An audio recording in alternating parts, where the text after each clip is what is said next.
Okay, so now let's solve the problem out of the monitor. Okay, the monitor configuration.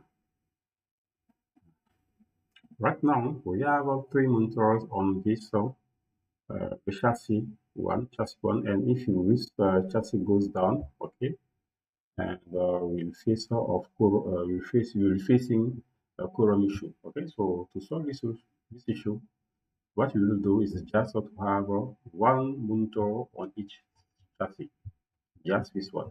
Okay, just this one, and if someone come and intentionally shut down two monitors on two different chassis, it's just a sabotage.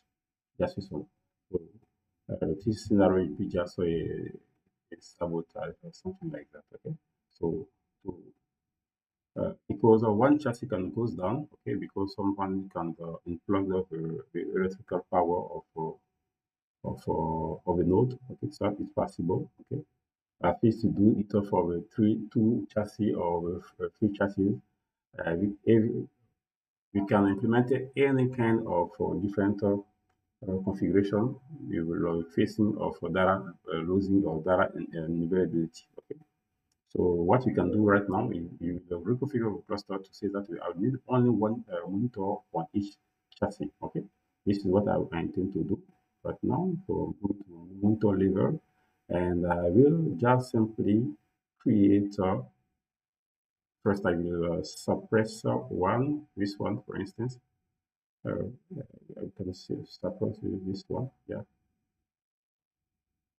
Monitor B1 and monitor B2 destroy simply. Okay. And also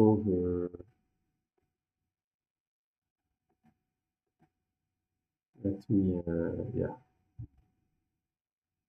I will destroy also the A3 monitor.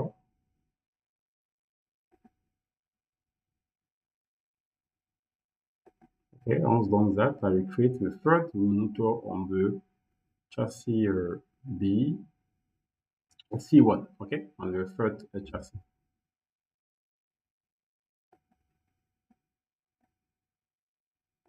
That's this one. Okay.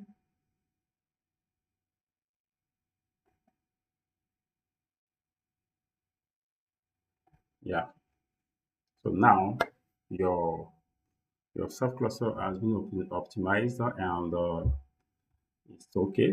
The next thing to do now is to configure the high availability of Proxmox at the Proxmox level. Okay. At the Proxmox level, you have to configure the high availability, and it will be okay for your cluster optimization. Okay. So this is it. Let's move to the next lecture, guys, and we show you how to configure the high availability in your Proxmox cluster for VM high availability. Thank you very much and take care. Bye from now.